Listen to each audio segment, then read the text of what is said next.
Hey everyone, my name is Miss Hinton, And I'm Miss Morgan. and today we're going to be talking about levels of organization. All right, so by the time you finish today's notes, you should be able to analyze the levels of organization in biological systems, and you should be able to relate the levels not only to each other, but to the entire ecosystem. Okay, so this is your first time taking notes, so we have given you guys a little extra help. So if you see at the top right hand corner, there's an emoji there. It'll be eyeballs, paint, or a little handwriting, and here is a description of what you should be doing when you see those things.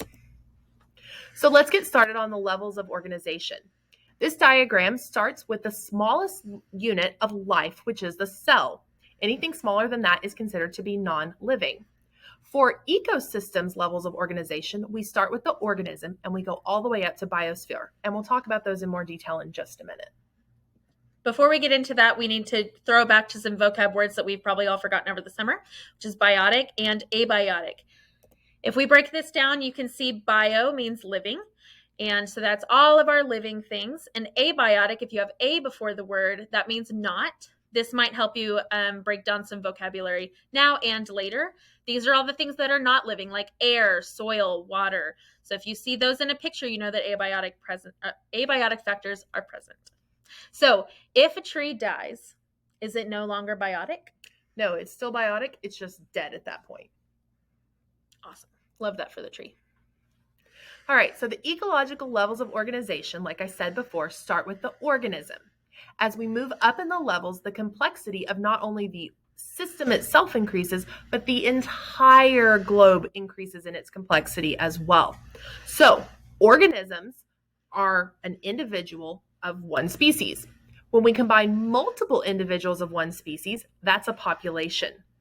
Then, when we take multiple populations of living organisms and put them all in the same area at the same time, that's a community. Once we add in those abiotic factors like sunlight, water, soil, that makes up the ecosystem. And then when we put lots of ecosystems that share a common weather pattern and common rainfall, common temperatures, those all make up biomes.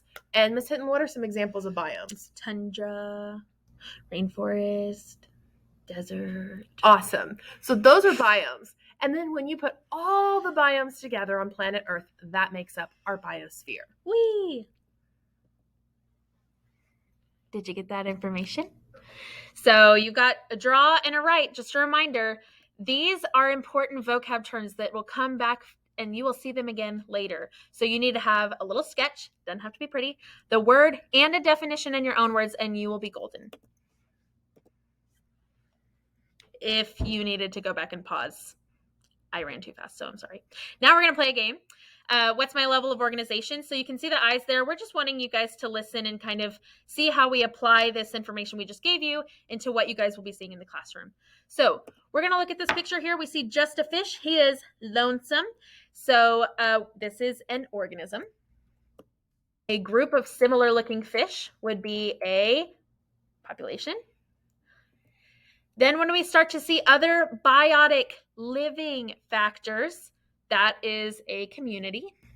And then when we start to see things like abiotic factors like sunlight, water, things like that, that is described as an ecosystem. So you should be able to see a word and know what picture it looks like. You could draw a picture, or you can get the picture and know what level of organization it is. All right, so at this point, your first set of notes is done. But if you missed something, rewind, go back, and watch it again. After watching, you should be able to answer the question, do your notes make sense? Which could you reread them later and understand what you said the first time? Mm-hmm.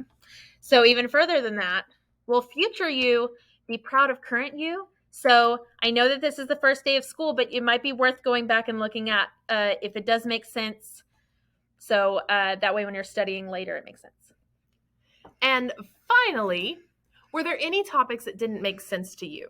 If you have questions on anything, don't understand something, you can write it down on a Post-it note or a slip of paper to ask tomorrow in class, or you could even highlight things you don't understand or put a big giant question mark next to them, and we'll go over it next time we meet together. And that's it.